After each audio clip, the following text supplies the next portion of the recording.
여러분들 요즘 나이 계산하는 법 새로 나온 거 아시죠? 내 나이에 0.7년을 곱하면 그게 본 나이예요. 그러니까 지금 70살은 77이 49, 49살이에요. 49살. 49살이라니까 70살들은 70살이에요? 잠깐 일어나 보세요. 미안하지만 일어나 보세요. 아니 괜찮아. 누가 70살이라고 그래? 49살이지. 49살이에요. 49살. 그러니까 우리가 이제 70살에 은퇴, 신부들이 70살에 은퇴를 하면은 너무 아깝잖아요. 그래서 한 달에 한 번 우리가 동창 모임을 하는데 우리 동창 신부들하고 그러는 거야. 야, 우리 은퇴해갖고 그렇게 40년 사제로 살았지만은 너무 젊은 때 은퇴한다. 우리 뭐 할까? 은퇴하면은. 그래서 내가 항상 하는 얘기가, 야, 우리 은퇴하면은 이 사주 카페는 있는데 왜 신부 카페가 없냐?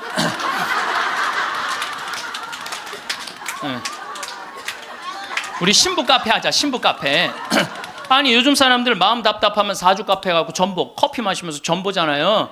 그러니까 우리도 신부로, 여러분들 신부로 귀신의 애비로 40년을 살면요 웬만한 무당보다 나아요.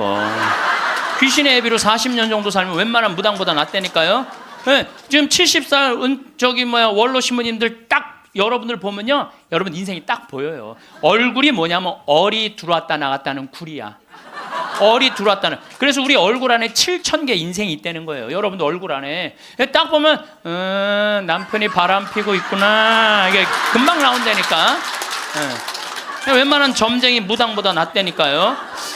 저도 본당 신부하면서 무당들 세례를 많이 줬어요. 무당들이 천신, 자기가 모시는 신기가 떨어지면요 천신을 찾아온다니까요.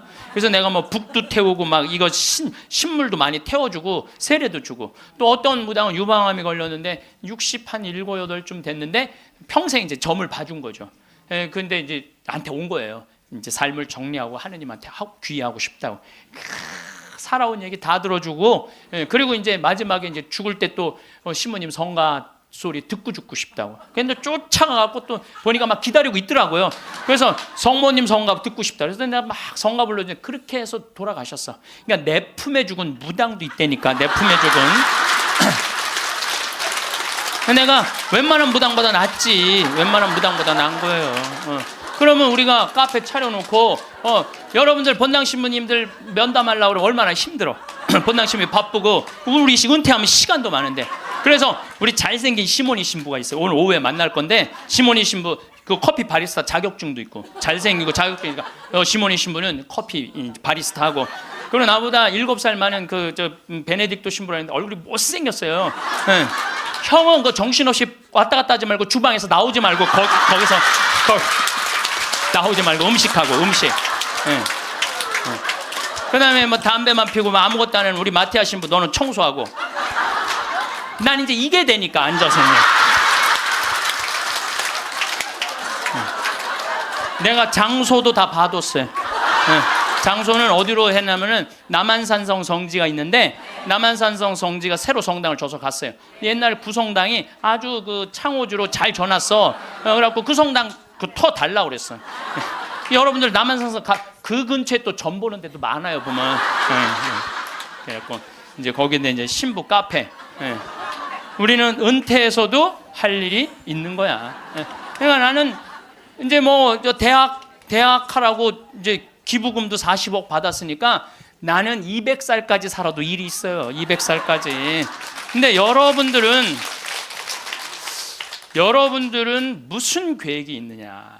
나 이걸 묻고 싶은 거예요. 무슨 계획이 있느냐?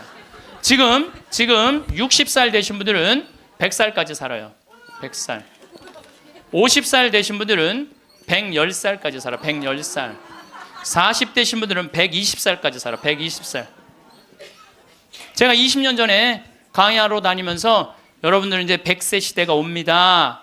신부님 뻥하지 말라고 무슨 100살까지 사느냐고. 근데 요즘 여러분들 100세 안보장, 100세 연금보장 나왔어요, 안 나왔어요? 100세 시대 온 거예요. 근데 올해 한 보험회사에서 무슨 상품이 나왔냐면 110세 건강 안심보험이 나왔다니까요. 그러면 이분들이 보험회사 분들이 야 100세 상품 나왔으니까 다음에 110세 할까? 이거 아니죠. 그때는 암 정복된다고 보는 거예요. 그리고 그때는 치매도 어느 정도 잡는다고 보는 거예요. 혈압, 당뇨 다 잡는다고 보는 거예요. 그러니까 그래 60년 후야.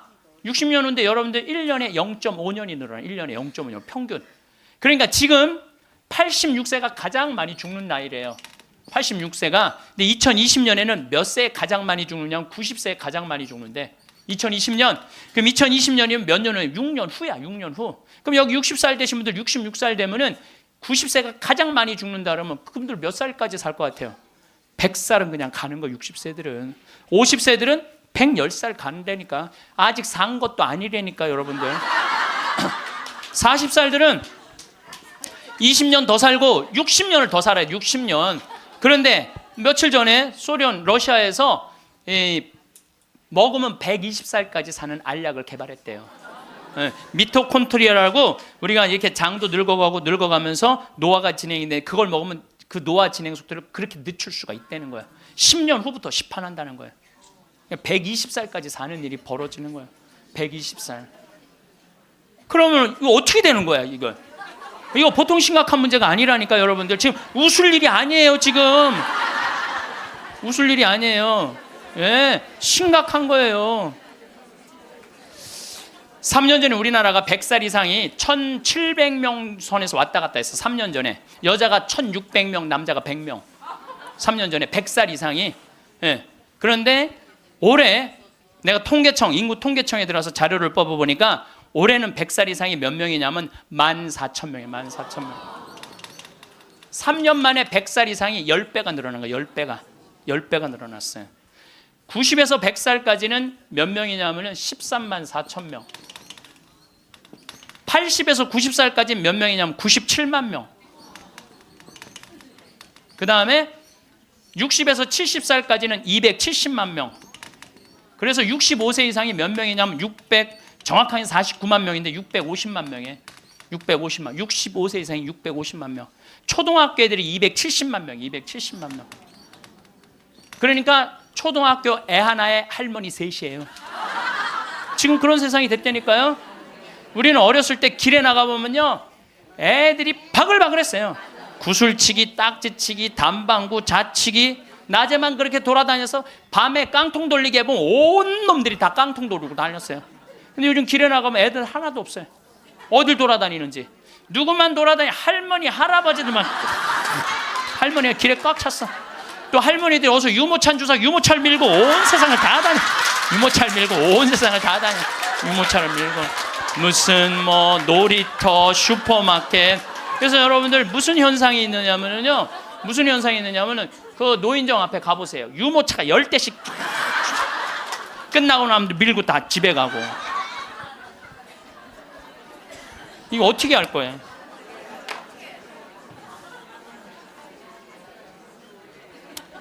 조선시대 왕들은 평균 연령이 조선시대 왕이 27명이었어요. 27명이 있었는데 평균 연령이 46.1세였어요. 왕들이 길게 살아야 46. 왕자고 공주들, 관리 잘한 왕들은 46.1세.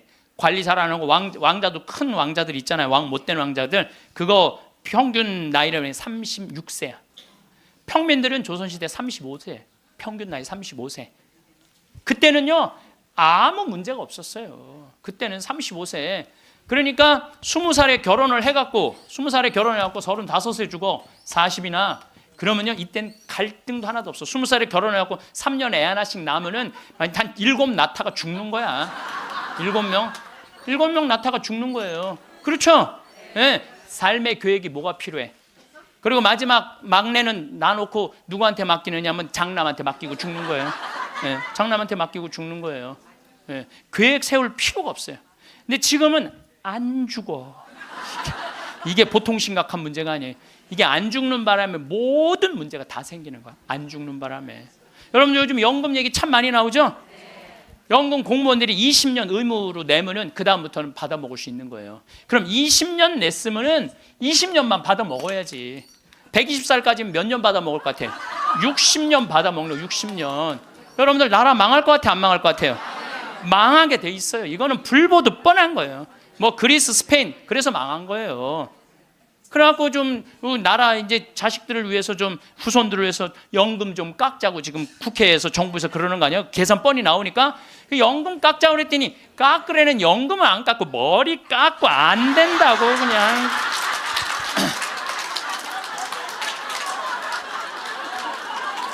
아니 누가 연금 깎자고 그랬지 머리 깎자고 그랬어? 그런데 여러분들 이게요, 이게 웃지도 울지도 못할 일이에요. 웃지도 울지도 못할 일이야. 이게 지금 이게 지금 우리나라가 지금 무대책이야. 무대책. 아무 대책이 없는 거야. 그래서 연금 문제에 걸리지. 치매가 우리나라가 지금 58만 명이에요. 여러분들 35살 때 죽을 때 치매 걸려요? 이땐 치매 걸릴 시간도 없어요. 근데 지금 80, 90 방에 가만히 앉아 있으면은요, 네가 누군지 내가 누군지도 모르고 그냥 이러고 있는 거예요. 네가 누군지 내가 누군지도 모르고. 그러면 치매가 이렇게 있으면은 이 한 집에 5, 6 매달려 있다고 보면은 300만 명이 치매 때문에 고통을 겪고 있는 거예요. 모든 문제는 안 죽어서 생기는 문제예요. 그리고 난 정치인들도 보면 참 머리 나빠. 여러분들 65세가 650만 명, 50세까지 따면 거의 1000만 명인데 이제는요 진보가 보수를 이길 수가 없어요. 진보가 보수를 이길 수, 늙으면 보수로 될 수밖에 없거든. 그러니까 노인들은 또 투표를 또 얼마나 열심히 해요. 똑같이 찍잖아. 이게 무슨 얘기냐면은 사회가 변할 가능성이 없다는 거예요.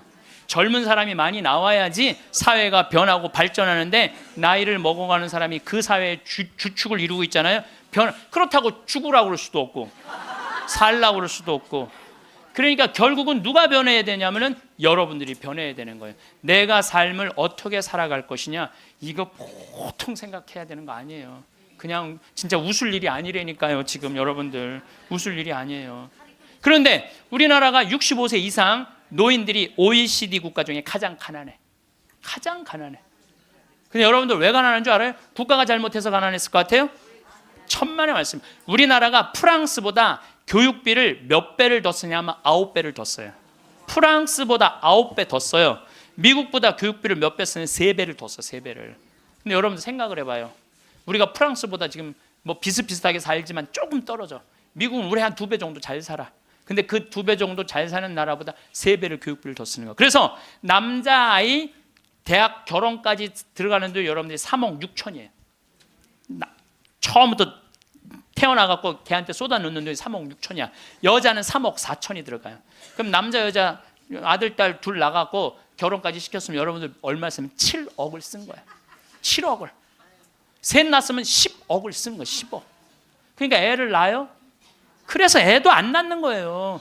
이놈의 교육 때문에 애도 안 낳는 거예요. 그러니까 애가 안 나오면 나라는 어떻게 되겠어요? 이게 머리가 복잡해요. 내가 보기엔 정치인들 머리가 지끈지끈할 거야 아마. 그 생각을 해보면은. 그러니까 65세 넘어가고 OECD 국가 35개 나라 중에 우리나라가 노인이 가장 가난해. 쓸 돈이 없는 거야. 자식들한테 다 쓰고. 그리고 요즘 애들은요 1등 아니면 패배자야 다. 그러니까 대기업에 취직 안 하면 아무데도 취직 안 하는 거야.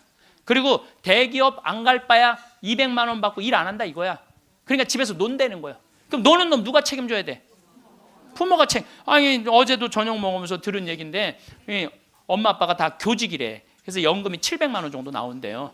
그렇게 친구 중에 제일 연금이 많이 나온대. 상전 밥 한 번, 술 한 번을 안 낸다는 거야. 친구들이 막 욕을 한다는 거야. 너는 이 새끼야 밥 한 번 안 사냐. 그렇게 연금이 많은데 근데 한 친구한테 술 한 번 하자 그러면서 울면서 그러더래요. 애들이 둘 다 명문대학을 나왔는데 대기업 몇 번 보내 떨어지더니 집에서 놀고 있다는 거야. 걔네들 생활비로 600만 원을 대준다는 거야. 자기가. 그 자기네들이 100만 원을 가지고 쓴다는 거. 100만 원을 가지고. 그러니까 친구들 뭐 사주고 싶어도 사줄 수가 없다는 거예요. 100만 원 갖고 생활해야 되니까. 이게 지금 대한민국이 지금 정신이 나가도 한참 나간 거예요. 보통 문제가 아니라니까요. 안 죽어서 문제, 애들 일 안 해서 문제, 애 안 낳아서 문제. 참 큰 문제야. 그러니까 여러분들은 내가 어떻게 살아갈 것인가 이 계획을 잘 세우셔야 돼요. 잘 세우셔야 돼. 예.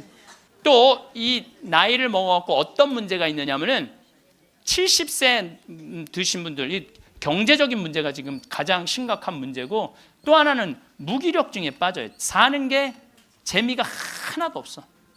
돈이 있어야지 어디 돌아다니까 돈이 있어야지. 돈도 없고 돌아다니지도 않지. 집에 하루 종일 있는 거야. 집에 하루 종일 있으니까 생전 웃을 일이 없네. 하루 종일 한 번도 안 웃어요. 보면은 한 번도 안 웃어요. 한 번도 안 웃으니까 남이 웃긴 얘기하면은 웃긴 웃어야 되는데 어떻게 웃어야 되는지 모르는 거야. 이 썩은 미소가 나오는 썩은 미소가. 한 번도 안 웃으니까 이게 무기력증에 걸리는 거예요. 그러니까 70살 넘으면 웃기라도 해야 되는데 안 웃고 가만히 있으면 눈두덩 쳐져요, 안 쳐져? 눈두덩, 눈가 쳐지고 볼 쳐지고 입가 쳐지고 소파에 앉아고 가만히 텔레비 보고 있으면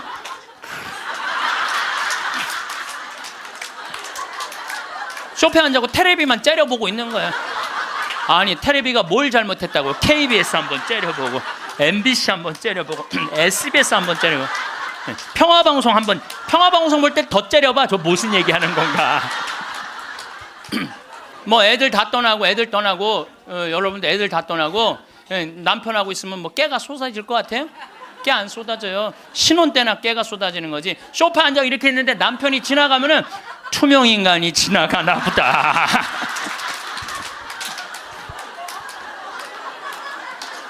사는 게 재미가 하나도 없는 거예요.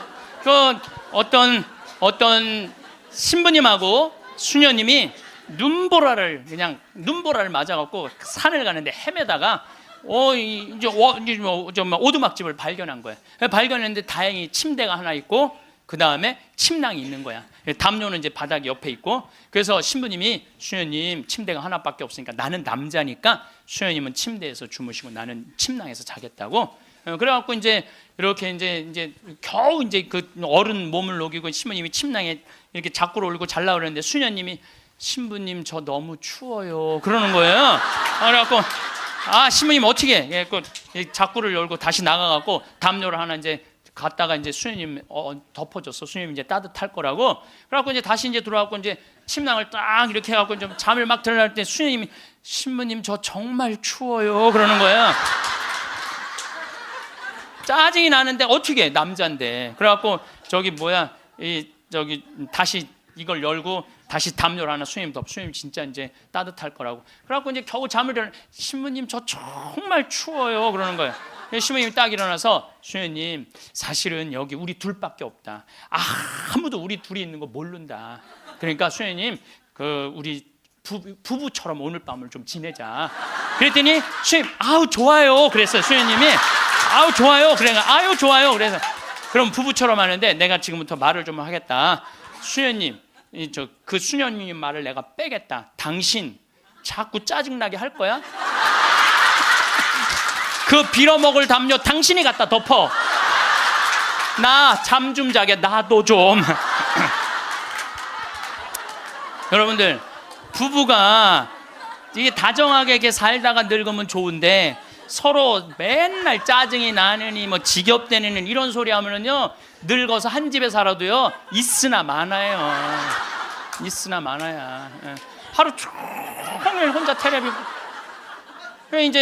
이제 저녁에 며느리가 어머니 식사하세요. 방문 땅땅 두들겼는데 또 이 시어머니 또 전기세 또 불은 깜깜하게 꺼내.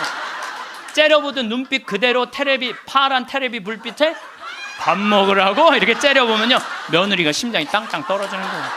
사람은요 눈꼬리가 올라가지 이쁜 거야. 입꼬리가 올라가지 이쁜 거예요.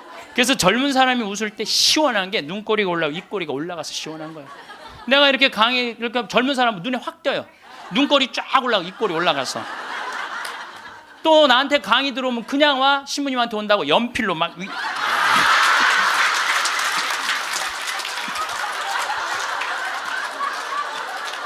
그런데 할머니들은 아무리 그려도 이게 떨어져요. 그래서 제가 드리는 말씀은 무기력증에 빠져 살지 말고 해만 뜨면 집을 나가라는 거예요. 내가 나이가 먹은 분들은요 무조건 해만 뜨면 집에 있으면 절대 안 돼요. 해만 뜨면 그리고 나이 70살 80살 넘어서 집을 나가주는 게 예의야. 예의. 집에 있으면 안 된다니까요. 그리고 가끔 1박 2일씩 사라져주는 것도 예의에. 사라져주는 거. 강원도 평창 생태마을로 사라져주는 게 예의라니까. 하루 종일 웃지도 않고 있으면 뭐가 행복하겠어요.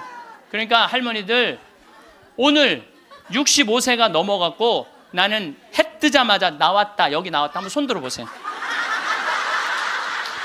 내가 늘 말하지만 이 처녀들이 슬기로운 처녀들이라니까. 이 처녀들이 슬기로운 처녀들인 거예요. 그래서 신부님 돈이 있어야지 나가 돌아다니죠. 집 잡혀라. 집을 잡혀라. 그래서 집 잡혀서 경복궁도 가고 덕수궁도 가고 온양온천도 가고 춘천도 가고 맛있는 것도 사 먹고 친구들하고 어울려서 평창 생태마을도 오고 돌아다닐 수 있을 때까지 돌아다니는 거예요. 그래갖고 집 잡혀갖고 돌아다닐 수 있을 때까지 다니는 할머니들은 죽을 때 어떻게 죽는지 아세요? 아니에요. 그건 아니고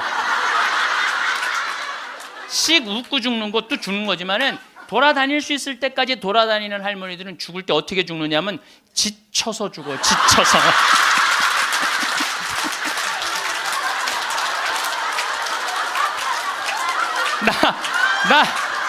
이제 그러니까 95살쯤 돼갖고 나 도저히 못 돌아다니겠다.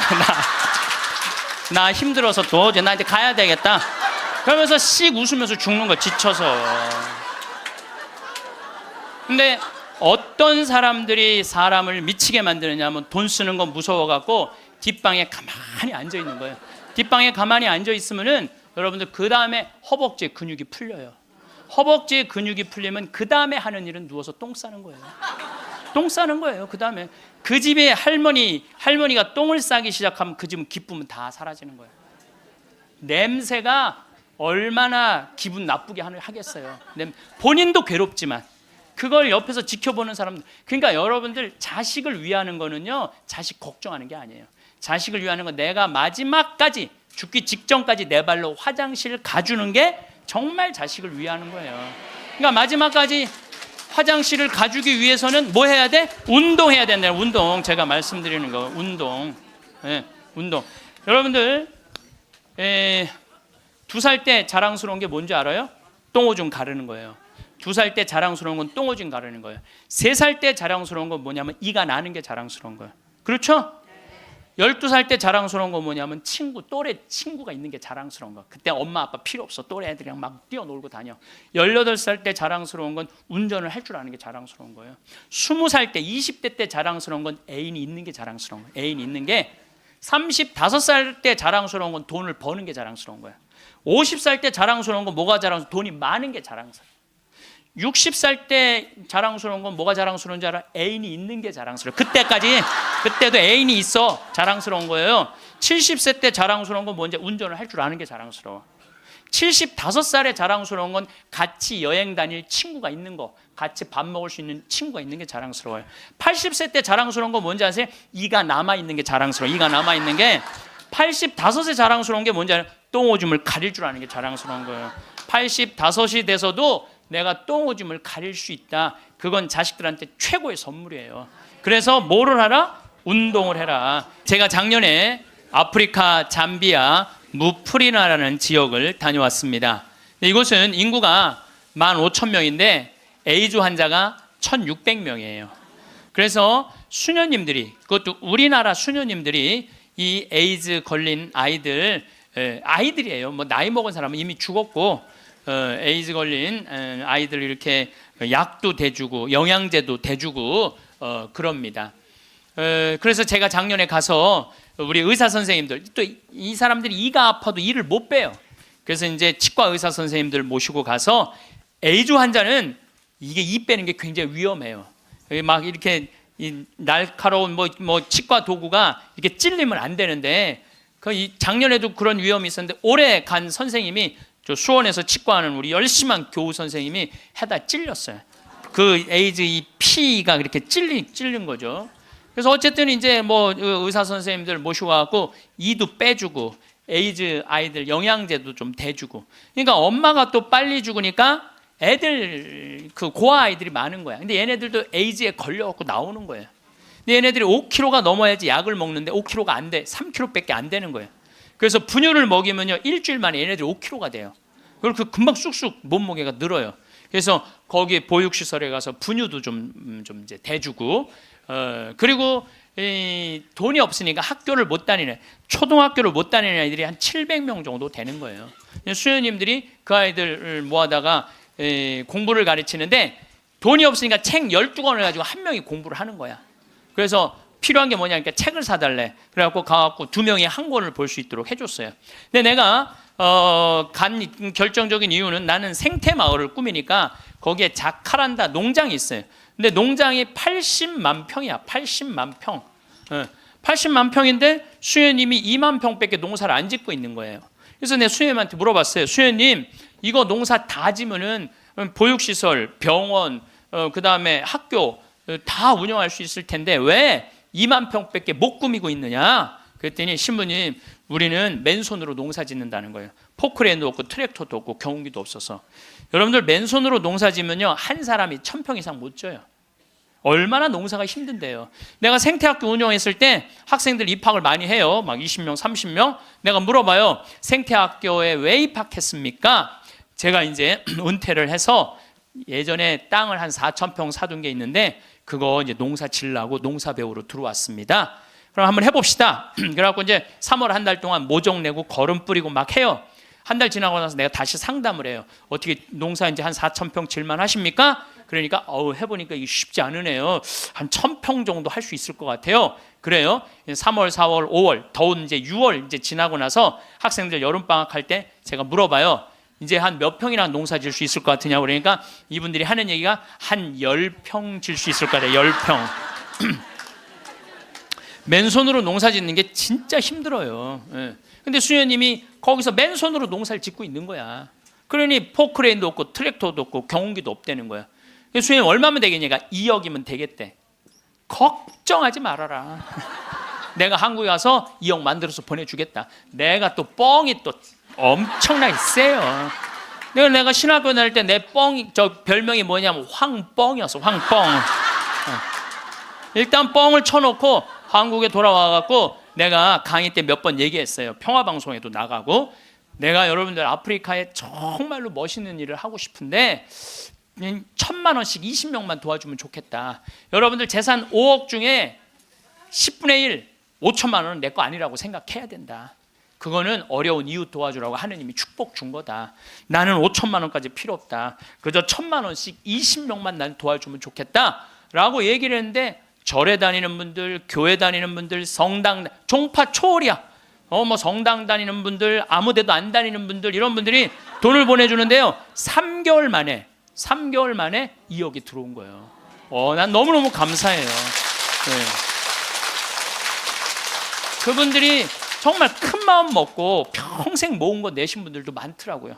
또 한 분은 마장동에 있는 분은 그냥 500원짜리 1,000원짜리 다 모아 한 500만 원을 갖고 온 거예요. 그걸 그냥 드럼통에 싸갖고 와서. 하여튼 감동적인 일이 너무 많았어요. 그런데 이제 2억이 딱 이제 3개월 만에 들어왔는데 2억 들어온지 모르고 계속 전화해갖고 돈 보내준다는 거야. 그래서 내가 전화 받아갖고 이제 2억 들어왔으니까 그만 보내셔도 된다고 이렇게 말을 할 수가 있어야지. 돈을 보내준다는데 계속 받았어요. 계속 받았는데 내가 요새 강의 때문에 책상에 못 앉았는데 어젠가 그제 여기 평화방송 강의 준비한다고 밤 12시에 들어가는데 1,000만 원을 또 전주에서 어떤 분이 또 보냈더라고. 그것까지 합쳐서 들어온 돈이 7억 1,000만 원이 들어온 거야. 7억 1,000만 원. 아니 2억이면 되는데 7억이 들어오니까요 사람이 마음이 간사해지더라고요. 난 그래서 이걸 하면서 그 복지시설 사람들 이해가 되더라니까요. 그 돈 떼어먹는 사람들 이해가 되더라니까 이래서 떼어먹는구나. 어쨌든 내가 이제 포크레인 트랙터 경운기 사주기로 했으니까 그거 사주러 나갔어요. 나는 공투 조그만 걸 사주려고 갔는데 수현이 말을 바꾸는 거예요. 공투는 안 된다는 거예요.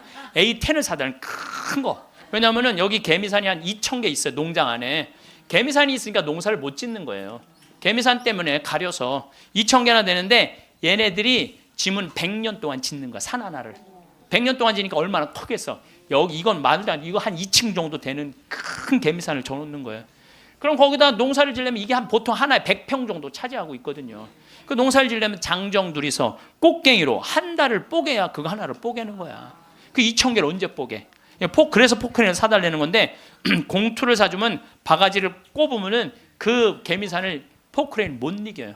그래갖고 포크레인이 넘어진다는 거예요. 사달라면 1m 20짜리 큰 거 사달라는 거예요. 공투는 한 7천만 원이면 되거든요. 근데 그냥 A10을 사러 나갔더니 2억 8,700이야. 돈 좀 떼어먹어 보려고 그랬더니 떼어먹을 돈이 없는 거야. 그것도 우리나라 포크레인을 사주려고 그랬더니 우리나라 건 안 된대. 서비스 포크레인은 하면서 호수라는 게 막 터져요. 이렇게 연결돼 있는 게 큰 기계를 하니까 그거를 고치는 거는 볼보밖에 없는 거야. 그래서 볼보로 살려고 그랬더니 엄청 비싼 거예요. 그래갖고 어떻게 약속을 했으니까 2억 8,700짜리 포크레인 샀어요. 그 트랙터 6천만 원짜리 사고 경운기 2대 1,200만 원짜리 사서 작년에 11월 달에 인천항에 가서 택배로 붙였어. 또 이 포크레인이 너무 크니까 포크레인을 잘라요. 난 또 포크레인 자르는 거 처음 알았어. 포크레인을 잘라갖고 컨테이너 2대 나눠서 보낸 거야.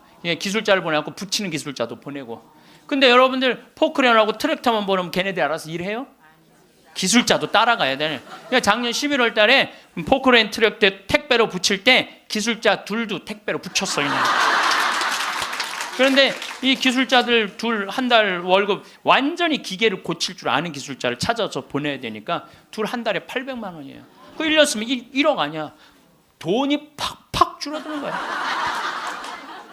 이제 그거 이제 끝나고 난 다음에 거기 뭐 걔네들이 그냥 뭐 기술자가 따라가면 막 알아서 해요. 기름 대야 되잖아요. 기름도 한 달에 1,000만 원씩 되는 거예요. 기름도 한 달에 1,000만 원씩.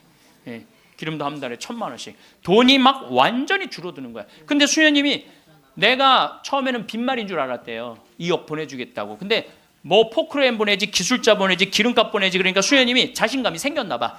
신부님 귀양 도와주실 거 우리가 닭을 팔고 싶은데 지금 잠비아는 여름이에요. 45도까지 올라가요. 그러니까 보통 1시간 거리에 닭 못 파는 거야. 상하니까.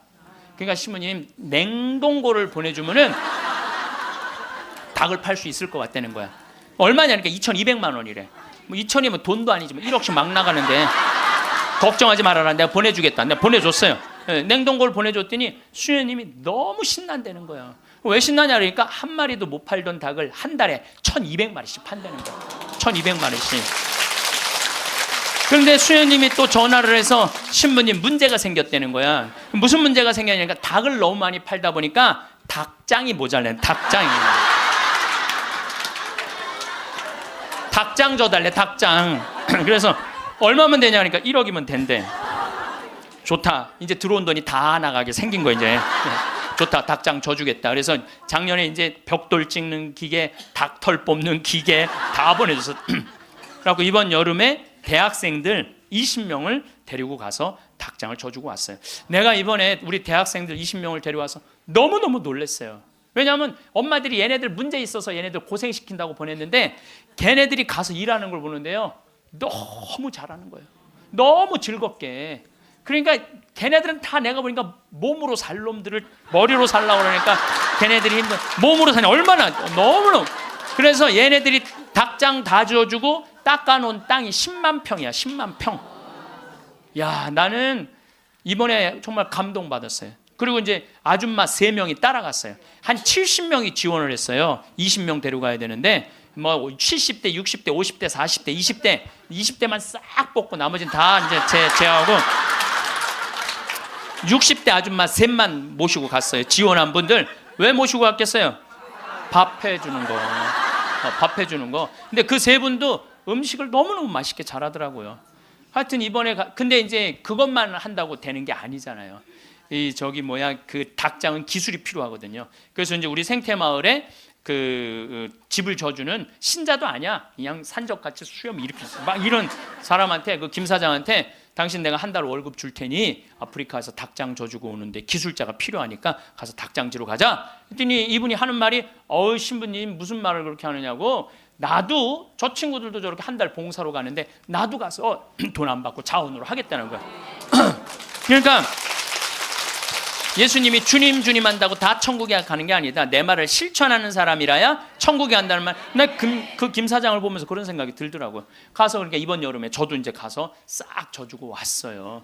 그랬더니 수녀님이 신부님 도대체 우리한테 왜 이러는 거냐는 거예요. 나 그 수녀님들 본 적이 없거든요. 근데 작년에 내가 가서 그 수녀님들을 보고 감동을 받은 거예요. 왜? 수녀님 10분이 잠비아에 가서 16년 동안 한국 수녀님들이 그들을 위해서 사는 거야. 그냥 뭐 샤워를 한번 하려고 그러면 물도 안 나와요. 그리고 여러분들 잠비아가 더운 게 아니에요. 6, 7월 달은요 추워요. 파카 입고 다녀야 돼요. 털옷 입고 다녀야 돼. 근데 샤워를 한번 해보려고 그러면 물이 그냥 나오다가 그냥 비는 물에 같이 떨어져. 멈추고. 그렇게 불편한 데를 수녀님 10분이 16년 동안, 수녀님 38살 먹은 나탈리아라는 수녀님은 가자마자 말라리아 그래서 죽었어 또. 그래서 내가 무덤에 가봤더니 사진을 이렇게 해놨는데 예쁘게 생겼더라고 또. 참. 그러니까 옆에 동료 수녀님이 죽어가는데도 불구하고 이 수녀님들이 그들을 위해서 16년 동안 살았으니 이건 수녀님으로 안 보이는 거야. 작은 예수님으로 보이는 거야.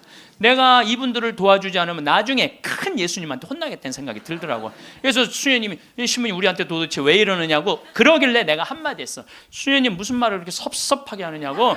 같은 업종에서 일을 하면서 무슨 말을 이렇게 섭섭하게 하느냐고. 수녀님도 하느님이라고 나도 하느님이라는데 내가 수녀님 도와주는 거 당연한 거 아니냐고. 그랬더니 수녀님이 또 전화를 해서 아우 신부님 추장이 만나진다는 거예요. 무슨 추장이 많냐. 아직도 잠비아에 추장이 많대요. 근데 추장 한 분이 천주교 신자 추장이래요. 거기는 한 20%가 천주교 신자들 잠비아는. 근데 그 추장이 땅이 6억 평이 있대. 6억 평이 있대. 6억 평이. 그래서 수녀님 좋은 일 한다고 500헥타를 준다는 거예요. 그러니까 우리나라 150만 평, 450만 제곱미터 엄청난 큰 걸 준다는 거예요. 신부님이 어떻게 할까 전화를 했어요. 수녀님 그거 일단 받아두라고 그거. 그랬더니 이 창설자 수녀님이 독일 수녀님인데 이 수녀님 날 직접 찾아오셨어요.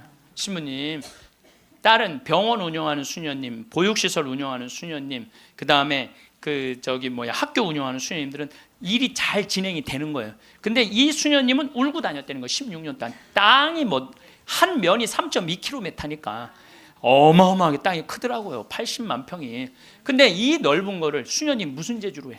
돈은 없지, 일은 하고 싶지. 16년 동안 울고 다녔다는 거예요. 근데 요즘 이 수녀님이 웃고 다닌다는. 그리고 친구 수녀들한테 이렇게 말한대요. 이것들아, 눈물로 씨 뿌리던 사람들이 기쁨으로 곡식을 거두리다. 이러고 다닌다는 거예요.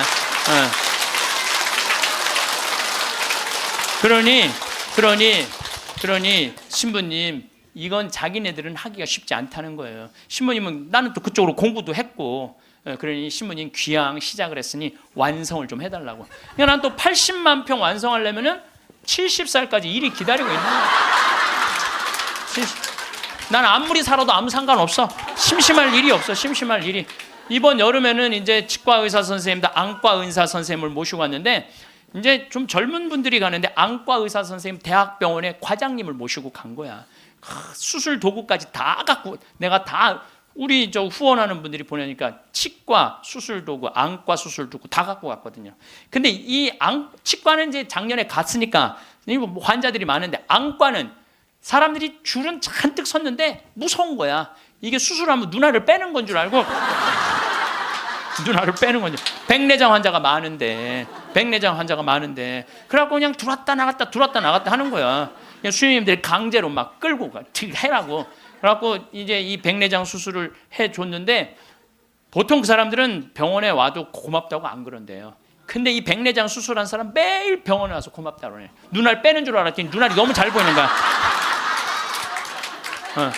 너무너무 잘 보이는 거야. 그래서 다른 과는 거기도 병원이 있는데 안과, 치과 이거는 특수 직분이기 때문에 없대요. 근데 그분들이 그것 때문에 가장 고통을 겪는 거거든. 그래서 난 또 이제 의사 선생님들을 매년 모시고 가는 미안해갖고 내년에는 가지 말지 뭐 그랬더니 신부님 빼놓고 우리끼리 올게요 그러더라고요. 그게 왜 그런가 했더니 그 의사 선생님들이 스트레스가 많아요. 그 아주 환자들 불평 그거 다 받아내는 거 너무 스트레스가 많은 거야. 그런데 그 선생님들 마지막 날 저녁에 이제 항상 회의를 하거든요. 신부님, 내가 의대 다니면서 내가 막 라면 먹고 그래. 그러니까 바쁘니까 보람을 한 번도 못 느꼈대. 내가 이렇게 힘들게 공부한 보람을 여기 와서 느낀다는 거야. 그러니까 나는 내년에 안 가려고 그랬는데 자기네들끼리 간다는 거예요. 참 그래서 내년에 나 어쩔 수 없이 또 가게 생겼어요. 내년 여름에. 근데 이제 10만 평을 깎아놨는데 거기도 지금 지구 온난화 때문에 굉장히 11월 시작하면서부터 우기가 시작됐는데 빈님이 안 오신 거예요. 그래갖고 보름 동안 안 오는데 지지난주부터 빈님이 오기 시작을 했다는 거야. 수녀님이 내가 이제 이양기라고 땅이 넓으니까 다 보내줬어요. 그 편지가 어제 왔어. 보니까 신부님 뿌렸는데 지금 비가 오시는데 옥수수가 대가 올라오기 시작한다는 10만 평에. 나는 그게 내 것도 아니고 그 프란치스코 전교 수녀회 건데도 나는 내 게 아니잖아요. 그게 그 수녀님들 도와주러 간 거니까. 그런데도 그거 생각하면 너무 행복해요. 야, 난 정말 행복한 사람이구나. 너무너무 좋죠. 그러니까 이제 이제 70살까지 나는 일이 기다리고 있는 사람이야. 그러면 70살이 되면 이제 뭐를 해야 돼? 은퇴를 해야 돼, 우리 신부들. 여러분들 70살이면 멀쩡한 나이예요.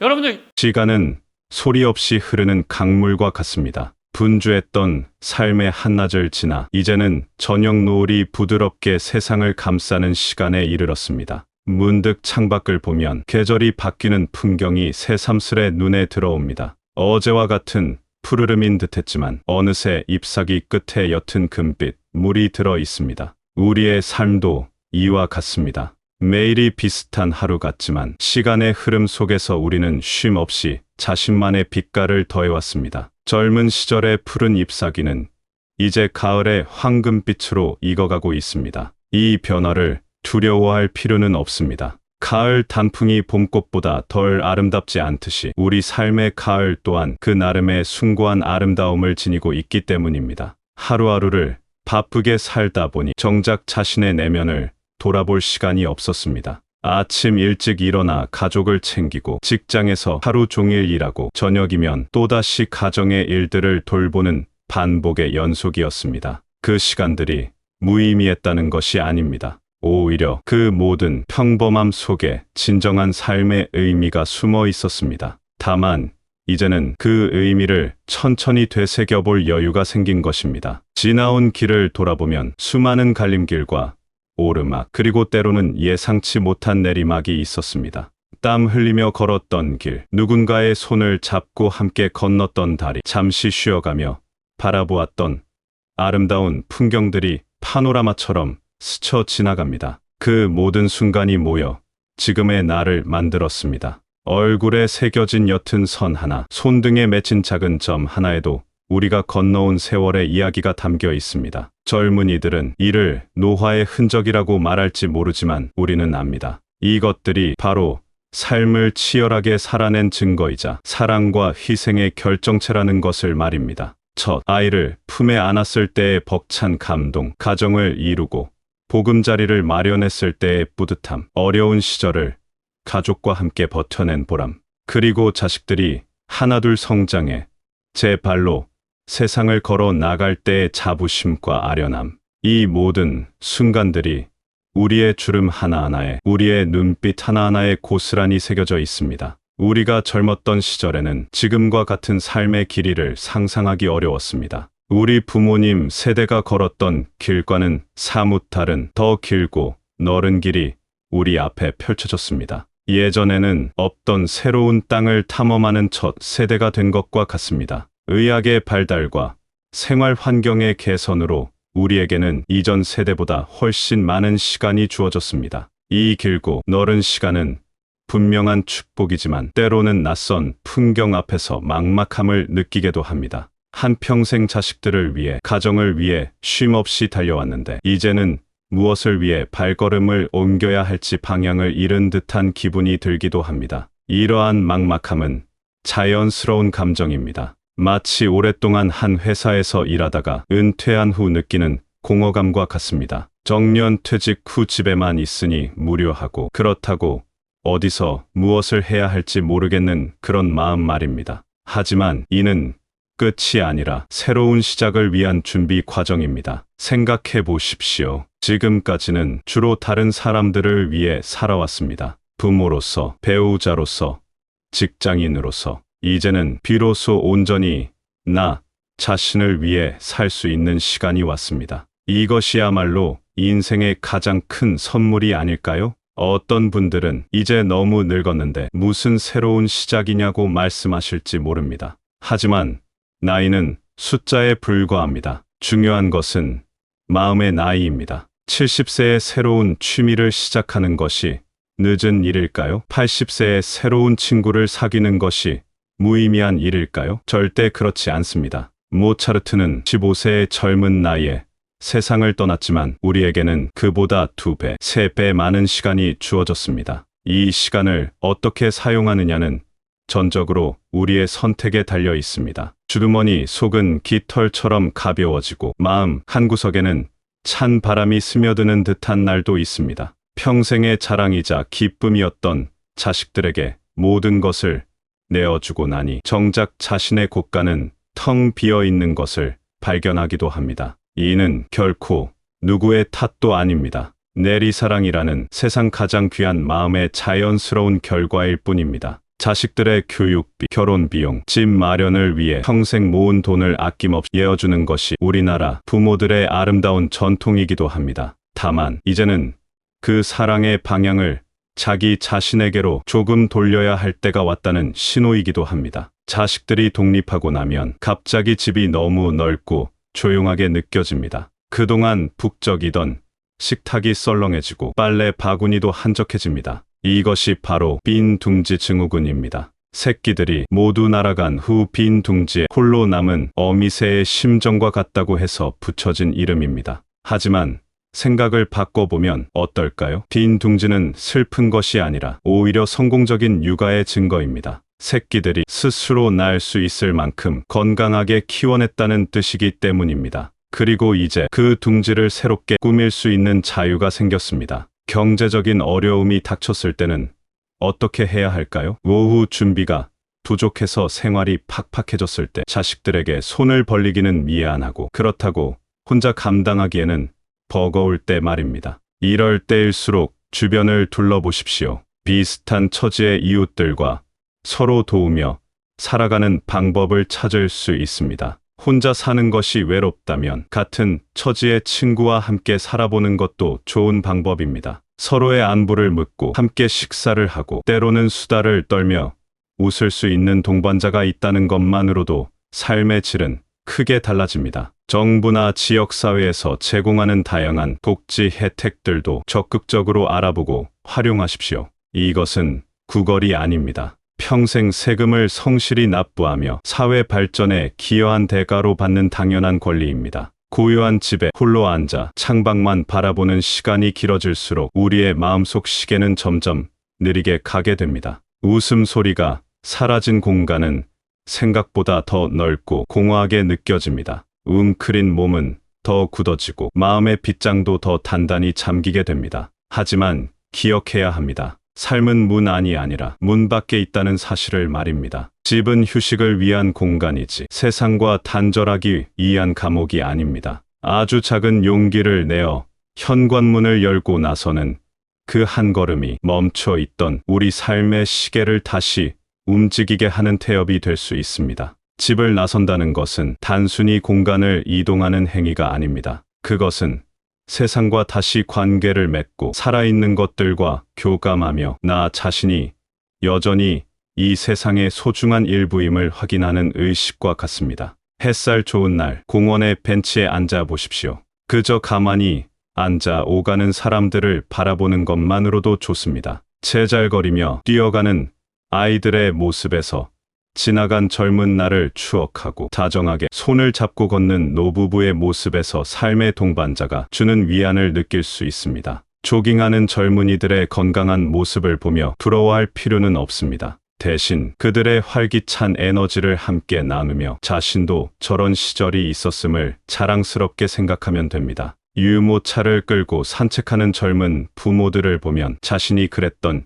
시절이 떠오를 것입니다. 그때의 고생과 보람을 다시 한번 되새기며 지금의 평안함에 감사할 수 있습니다. 시장 골목의 활기찬 소란 속에 잠시 몸을 맡겨보는 것도 좋습니다. 펄떡이는 생선과 싱싱한 채소들에서 넘치는 생명력을 얻고 물건 값을 증정하는 목소리에서 살아가는 재미를 느낄 수 있습니다. 시장 아주머니들과 나누는 짧은 대화 속에서도 따뜻한 인정을 확인할 수 있습니다. 어머니, 오늘 뭐 맛있는 거 해드릴까요? 하는 정겨운 말 한마디가 얼마나 큰 위로가 되는지 모릅니다. 이런 작은 관계들이 모여서 우리 삶의 그물망을 다시 튼튼히 만들어 갑니다. 동네 카페에서 커피 한 잔을 마시며 책을 읽는 것도 좋은 경험입니다. 젊은 사람들 사이에서 느끼는 어색함은 처음뿐입니다. 오히려 그들은 인생의 선배인 우리를 은근히 존경하며 바라본다는 것을 알게 될 것입니다. 때로는 익숙한 동네를 벗어나 낯선 곳으로 짧은 여행을 떠나는 것도 우리 영혼에 새로운 바람을 불어넣어 줍니다. 목적지 없이 버스를 타고 종점까지 가보는 것은 어떻습니까? 창밖으로 스치는 풍경들은 잊고 있던 감각들을 깨우고 낯선 동네의 공기는 마음에 새로운 활력을 줍니다. 큰 돈이 드는 거창한 여행이 아니어도 괜찮습니다. 우리에게 필요한 것은 새로운 장소가 아니라 세상을 새롭게 바라보는 마음의 눈이기 때문입니다. 지하철을 타고 한 번도 가보지 않은 역에서 내려보십시오. 그곳에서 점심 한 끼를 먹고 동네를 천천히 걸어보십시오. 같은 도시 안에서도 이렇게 다른 풍경이 있다는 것을 발견하게 될 것입니다. 작은 골목길에 숨어 있는 예쁜 카페, 정성스럽게 가꾼 작은 정원, 오래된 건물들이 들려주는 역사 이야기들이 새로운 즐거움을 선사할 것입니다.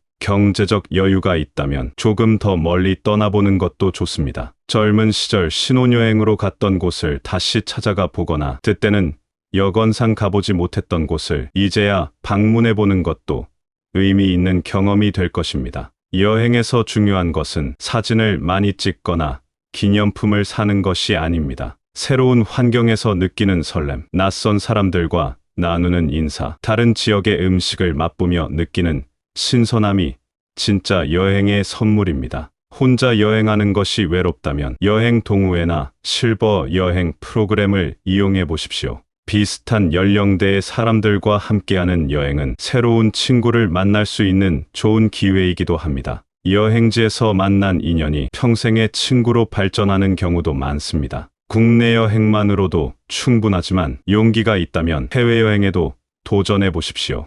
요즘은 시니어를 위한 다양한 해외여행 프로그램들이 준비되어 있습니다. 언어 문제나 건강상의 우려 때문에 망설이고 있다면 전문 가이드가 동행하는 패키지 여행을 선택하면 됩니다. 이렇게 밖으로 향하는 발걸음은 자연스럽게 또 다른 중요한 깨달음으로 우리를 이끌어 갑니다. 바로 우리의 몸, 이 한평생을 함께 온 소중한 동반자에 대한 이야기입니다. 우리는 이 몸을 빌려 세상에 왔고 이 몸을 통해 사랑과 기쁨, 슬픔과 고통을 느꼈습니다. 아이를 낳고 기르며 밤잠을 설쳐도 견뎌준 몸, 가족을 위해 힘든 일을 하며 지치도록 일해도 묵묵히 버텨준 몸입니다. 긴 세월 동안 닳고 약해지는 것은 당연한 이치입니다. 하지만 우리는 마지막 순간까지 이 몸의 주인이 되어야 합니다. 스스로의 두 발로 땅을 딛고 서서 걷는다는 것은 인간이 가질 수 있는 가장 근원적인 존엄과 연결됩니다. 마지막까지